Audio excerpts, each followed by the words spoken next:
3 months na lang ang natitira kong visa dito sa South Korea. Hindi pa man ako nakapagpaalam kay Sadyang, pero desidido na akong umuwi na ng Pilipinas matagal na para makasama ko na ulit ang mag-iina ko.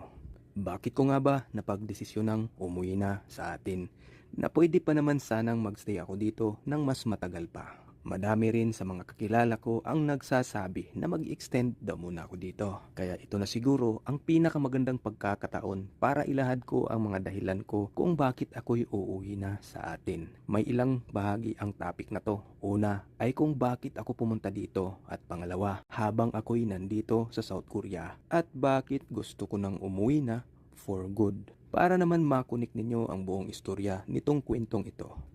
2013 pa lang nang nalaman ko itong opportunity dito sa South Korea. Sa isang customer ko na naging kaibigan ko na rin. Dati na siyang OFW sa Singapore at noong time na yon ay nag-aaral na siya ng Korean language. Self-study nga lang. Marami siyang mga libro at CDs noon. At yung isang libro pa nga niya ay hiniram ko pa para mag-reproduce ng isa pa dahil naging interesado na rin ako na mag-Korea.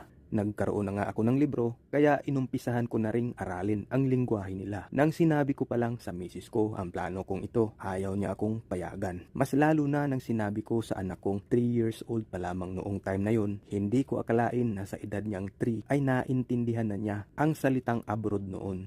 Iyak siya ng iyak, naalala ko pa nga, halos ayaw akong kausapin kaya hindi ko na rin pinagpilitan sa kanila yon. Kahit papano naman, maayos naman din ang trabaho ko sa Pinas. Hindi naman nagugutom ang mag-ina ko at may naiaabot rin naman sa tatay ko kahit papano. Pero gusto ko rin kasi na makaluwag-luwag, makapagpagawa ng sariling bahay at mag-explore din sana. At that time, 23 pa lang ako at ang misis ko ay 21. At kahit hindi nila ako pinayagan, inaral ko pa rin ang lingwahe nila hanggang nakabisado ko na ang mga alphabets nila. Natuto na rin akong magsulat at magbasa dahil sa isip ko baka papayag din sila. Pero ganun pa rin kahit ilang ulit ko nang sabihin. Ayaw pa rin nila kaya tinigil ko na rin ang pag-aaral noon. 2015, nag-post ako ng resume sa online sa workabroad.com. Trip-trip ko lang iyon pero wala talaga akong balak. Di ko inaasahan na may tumawag sa akin galing sa isang agency sa Manila at naghahanap sila ng workforce dahil nangangailangan daw ng field representative ang Almaray Food Company sa Saudi Arabia. At nakita nga daw nila ang profile ko sa online. Pinag-isipan ko yun ng ilang oras dahil kinakailangan kong mag-confirm kaagad sapagkat bukas makalawa ng alas 8 ng umaga i-interviewin na daw ako face to face. At dapat nasa Manila na raw ako bago pa man ang oras na yon dahil nandun nga daw ang employer mismo sa araw na yon.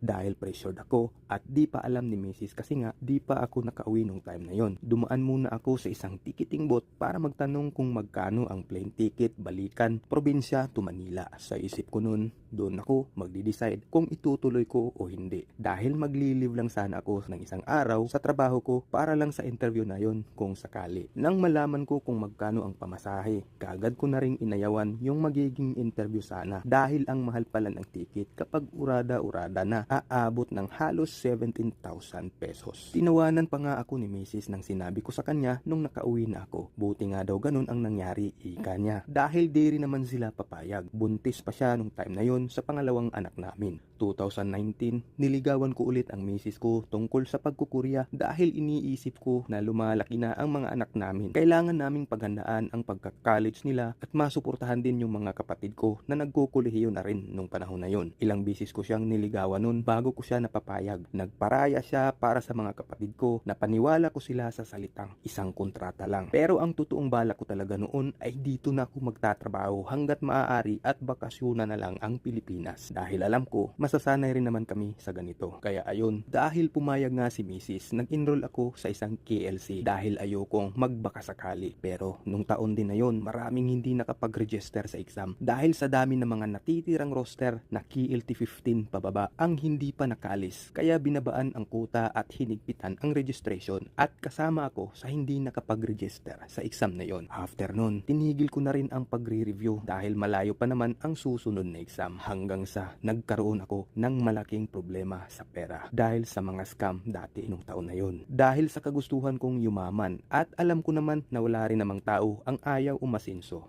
ang pinakamahirap sa akin nung time na yon dahil hindi alam ng misis iyon. Mga maling desisyon sa buhay na kailanman hindi na maibabalik. Naalala ko pa noon na halos 2 linggo akong hindi nakakakain at nakakatulog ng maayos. Hindi kasi ako nagsusugal sa kahit anong uri ng sugal. Pero nadali talaga ako dun. Iniisip ko nun, kung yayaman ako dun, ba't pa ba ako mag-a-abroad, diba? Yun nga, moving forward, wala naman na akong magagawa kundi tanggapin dahil wala naman talagang pag-asang maibalik pa yun. 2020, wala na akong balak mag-abroad. Nung time din na yun, nag-resign na si Messi sa trabaho at nag-focus na sa ukay-ukay. Nagla-live selling siya sa FB at unti-unti rin gumaganda ang kitaan niya kaya unti-unti rin akong nakakabawi. Wala na sa isip ko ang pagkukurya sa time na yun. Pero 1 week prior sa registration, tinawagan ako ng sir namin sa KLC kung mag-i-exam ba daw ako. Sabi ko, hindi na. Hanggang sa registration day, tinawagan niya ulit ako. Ganun pa rin ang sagot ko. Pero nagpumilit siya na subukan ko pa rin daw kaya niregister niya ako at babayaran ko na lang daw siya kapag nakauwi na ako dahil nung time na yon ay nasa biyahe ako. Hanggang sa palapit na ng palapit ang exam, parang na-excite ako bigla kaya nag-review ako ulit sa lahat ng oras na bakante ako bilang paghahanda sa exam na halos 2 weeks na lang. At yun, pumasa ako sa exam, naghahanda na rin kaagad para sa skills test. Ngunit biglang nag-lockdown sa buong Luzon nung March 16, 2020. Hindi na natuloy ang skills test namin. Walang kasiguraduhan kung kailan ulit ang susunod na proseso kaya hindi ko na rin iniisip dahil survival ang priority nating lahat nung panahon iyon. Hanggang sa lumuwag na konti at natuloy na nga ang second step ng proseso at nakapag-comply na rin ng mga requirements. Okay na nga ang lahat at ilang buwan lang nagkaroon na kaagad ako ng employer. Pero dahil hindi pa nagpapapasok ang South Korea ng mga galing sa Pilipinas noon, nakatenga pa rin kami, halos nawala na rin ako ng ganang tumuloy sa panahong yun. Dahil nga nung time na yun ay maraming nakakancel na mga API. Nung naglabas na ng schedule ang DMW sa mga magti-training, nabuhayan na ulit ng loob. Palagi akong nagpipray nun na sana walang aberya sa mga hakbang ko papunta dito. Napakarami kong hiningi sa Diyos nun. Hindi ko na mabilang kung ilang beses akong dumadaan sa Divine Mercy Shrine ng El Salvador City na halos inaaraw-araw kong puntahan kapag dun banda ang biyahe ko noong mga panahon na yun. Pabalik-balik na rin ako sa Manila para sa mga sunod-sunod na proseso ng pag-alis. Mura lang din ang plane ticket nung time na yun na halos makakabili ka lang ng 2,000 pesos, balikan na. Pero madami rin akong nilapitan dahil magastos talaga ang pagkukurya. Lalo pa at may quarantine pa kami pagdating dito nung mga batch namin. Sa makatuwid 1 taon din mahigit mula nang magkaroon ako ng employer bago ako nakaalis ng Pilipinas. And finally, ito na nga ako at malapit nang matapos ang kontrata ko dito. Natakasan ko ang Pilipinas. 3